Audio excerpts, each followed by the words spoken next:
Hello, my name is Celia Lacayo, and I am the Director of Community Outreach for the Social Science and also a professor at UCLA in the African American Studies and Chicano Studies Department. Today we're going to interview Dr. Dan Fessler, who is in the UCLA Anthropology Department and is the Director of the Badari Kindness Institute.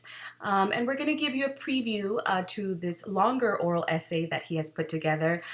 So if you're really interested in what you hear in the next couple of minutes, I urge you to listen to his longer oral essay where he really delves in about the importance of the pandemic that we're experiencing today.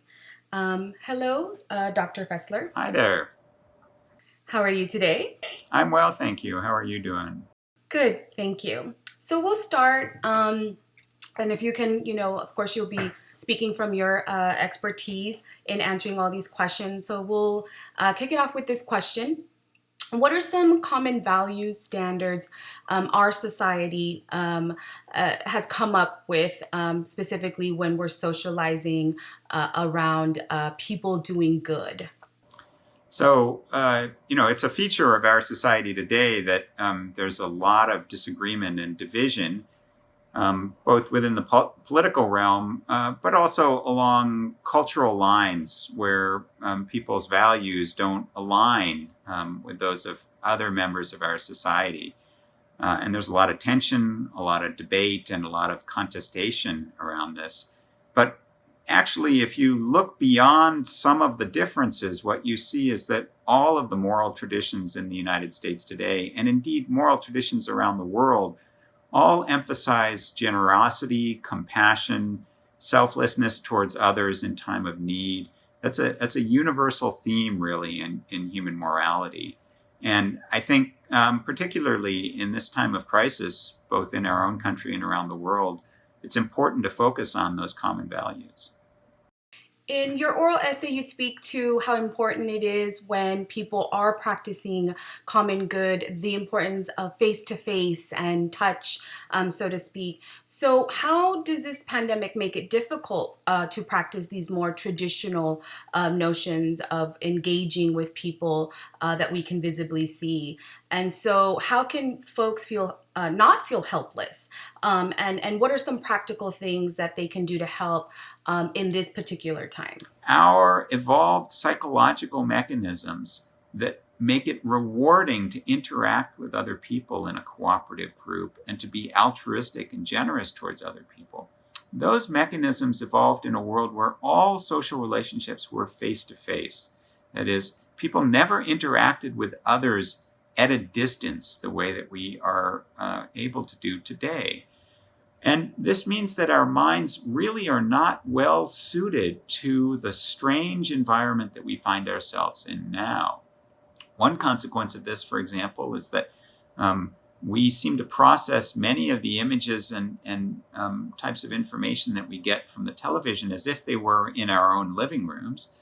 And another consequence of this is that we are distant from those whom we might help because we don't have the face-to-face interaction with them. That is, it simply isn't as rewarding. So I can see you and I can hear you right now. That's a pretty good facsimile of us actually sitting down and interacting.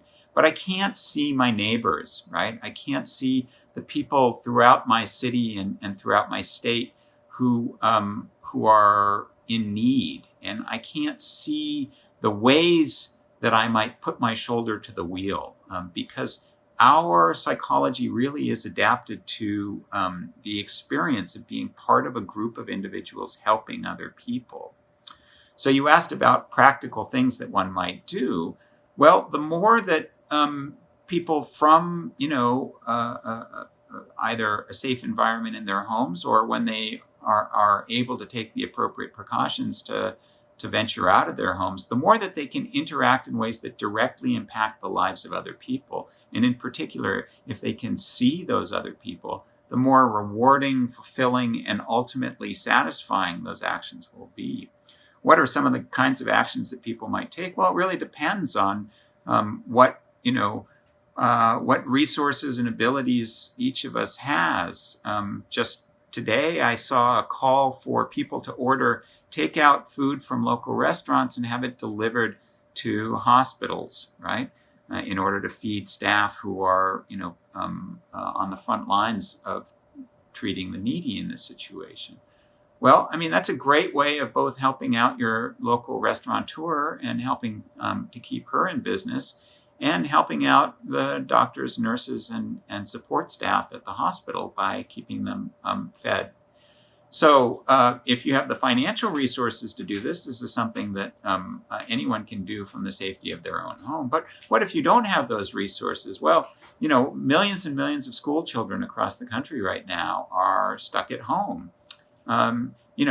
If you have the ability to help to educate a child, even to help, teach a child the alphabet or learn to count or simple addition and subtraction, then if you can reach out and find through social media, through news outlets, opportunities to tutor children at a distance, this is a way that people can help. Similarly, a lot of people are just isolated and lonely, and if you know of people in your neighborhood, in your area, who live alone, who may not have a lot of family and friends who can support them, if you can reach out to them, even just a telephone call to an elderly person can help. You also spoke about how information is disseminated now, particularly when we're looking at media with the 24-hour news cycle, as well as social media.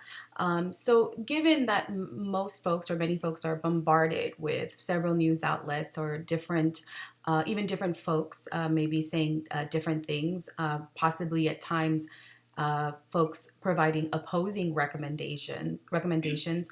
How do you think is best for people to sort this information, and what are best practices around knowing what is accurate and practicing from that information? Here again, our evolutionary history is relevant because in the world of our ancestors, deciding what to do, who to learn from, what pattern to imitate, would have been an important decision for any learner in a group. And we, of course, are information omnivores. We consume information. We depend on social learning. In the world of our ancestors, a heuristic that will have often worked well will have been to imitate individuals who were prestigious, those who seem to be succeeding and doing well. Because even if one didn't understand all the things that they were doing themselves, and perhaps they didn't understand why all the things that they were doing led to their success, nonetheless, just by imitating everything that those people were doing, one potentially could gain some of the useful skills and knowledge that they had. Well, in the contemporary world, this plays out in that we are prone to take as authoritative individuals whom we view as prestigious. And importantly, prestige in the contemporary 21st century is not always associated with actual expertise. We see this in terms of celebrities who are making pronouncements about what one should or shouldn't do in this situation. And we see the same with regard to politicians. Now, politicians can be very important leaders, guiding, their community, their city, their state, their entire country towards successful outcomes that will minimize harm and maximize benefit for everyone involved. But those politicians ultimately are not experts. Their useful role as leaders and guides in this regard needs to derive from their use of scientific expertise, that is, the knowledge of the people who are the real experts. So moving on to the next question, you speak at length about this analogy with the lifeboat, and you recognize that some people are using a very us versus them model that really leads a lot of people to be excluded and more vulnerable to COVID-19. We've already seen data has pointed out that specifically in Chicago and in other major cities, while the African American population is only 30%, they're 70% of the folks that have COVID-19. And we've seen other vulnerable populations such as essential workers on the front lines, the elderly, as well as undocumented immigrants.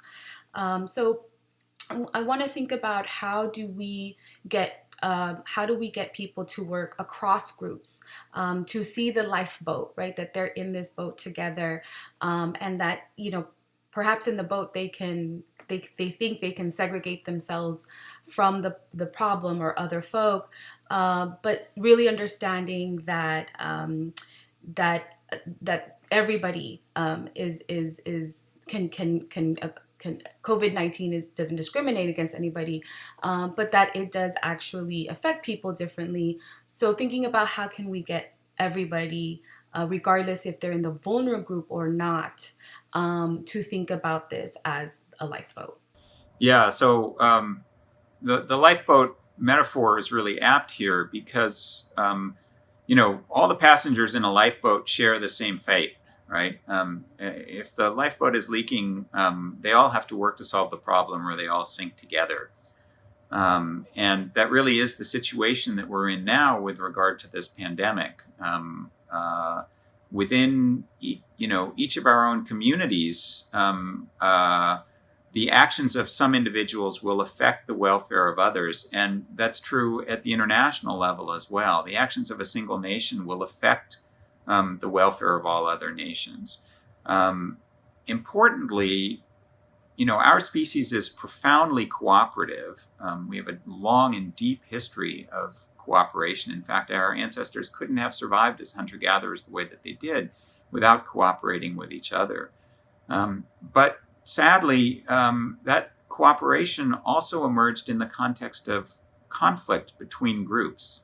So violence and warfare are also a deep part of our species' evolutionary history. And we know from quite a bit of research that one way of getting people to cooperate and to sacrifice for the common good is to have them be in a situation of intergroup conflict, right? So during wartime, there are many analogies right now being made between the current pandemic and crises of the past in wartime. And for the United States in particular, Americans are often reminded of the greatest generation and the remarkable sacrifices that people made towards the war effort. Certainly, that kind of cooperative spirit is valuable and useful, but critically, we are not in a situation of intergroup conflict here, right? And attempts to frame the situation as one of intergroup conflict by describing this virus as a foreign virus, for example, those are simply attempts by politicians to manipulate the psychology of their constituents into coalescing in support of a leader. They don't actually, those efforts do not solve the problem in any way. In fact, they make it worse because you can't wall yourself off in your part of the lifeboat and say, it doesn't matter to me whether water is filling up another part of the boat or not. I'm safe behind my wall. No, everyone is going to sink together if the lifeboat goes down. So we're going to end with this one last question for you. So again, back to this thinking about how can we get everyone on board to understand this is a universal threat, as you even mentioned, across borders, across this interdependency due to globalization within our own regions, within our own country, and thinking about bonding together.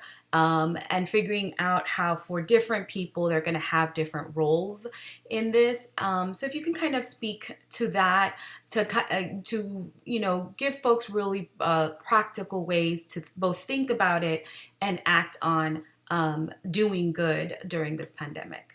So the simplest and first thing that people can do is show appreciation, right? And we've seen this spontaneously in cities around the world where, at a fixed time, people simply make noise as a way of showing their appreciation, right? Now, appreciation doesn't put a roof over anyone's head or food in anyone's belly, but it certainly helps people to maintain morale in difficult circumstances. Just knowing that the sacrifices that someone is making are appreciated, right? Likewise, I think, even those of us who have the good fortune to be able to isolate at home, I think we can show appreciation for one another who are protecting society as a whole by doing so. Remember, asymptomatic transmission is now very well documented. You may think that you're perfectly healthy, but simply by being in contact with other people, you may endanger someone. You may put someone's life at risk by doing that. So we need to thank each other for staying away from one another, right? And lastly, I think one way to remain positive in this situation, to keep each of our spirits up and our health intact by virtue of that, is to find ways to help each other.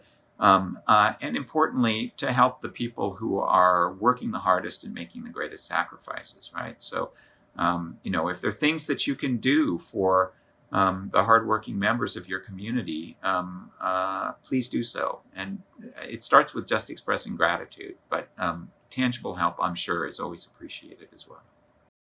Thank you so much for your time, Dr. Fessler. It was wonderful to speak with you today, and I hope that this information gets out, and I hope folks can really go and see your entire oral essay on the podcast on the Social Science UCLA website.